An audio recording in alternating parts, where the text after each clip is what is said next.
Air ini mengandung bakteri yang cukup tinggi. Air ini nggak ada juga hubungannya dengan bisa nyembuhin kesehatan, nggak ada. Dan tolong jangan sampai terjadi hal-hal yang sirik di sini. Pemerintah tegaskan air Sinhole di 50 kota bukan obat, mengandung bakteri E. coli tinggi.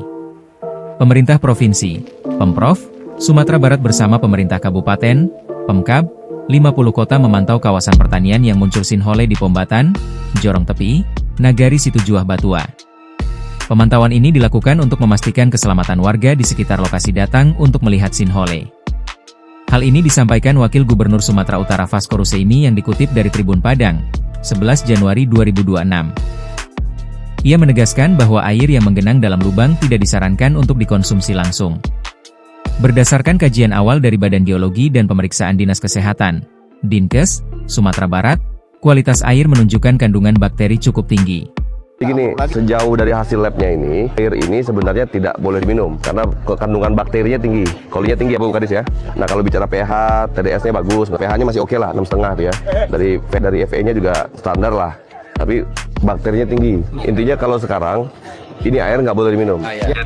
Dari sisi pH-nya air berada di bawah 6,5. Jadi kalau bisa tolong jangan diminum. Ini ibarat air sungai pada umumnya, ujarnya. Dirinya berharap penjelasan ini bisa diindahkan masyarakat, baik masyarakat sekitar maupun warga yang datang untuk melihat Sinhole. Dirinya juga menegaskan bahwa hal ini merupakan fenomena murni proses alam dan tidak berkaitan dengan hal-hal mistis yang diklaim bisa menyembuhkan penyakit. Ia meminta masyarakat untuk tidak percaya anggapan bahwa air ini memiliki khasiat tertentu. Tidak ada air untuk menyembuhkan penyakit, itu tidak ada, tegasnya.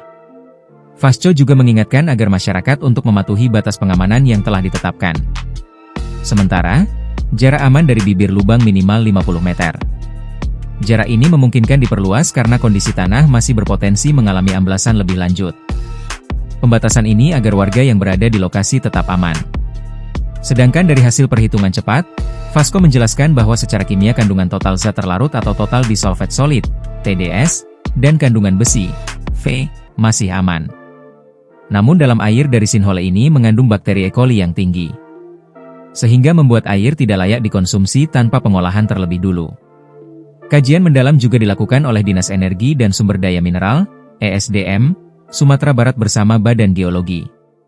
Nantinya hasil kajian akan menjadi dasar rekomendasi teknis yang diserahkan kepada Bupati 50 kota untuk menentukan kebijakan lanjutan. Download Tribun X sekarang, menghadirkan lokal menjadi Indonesia.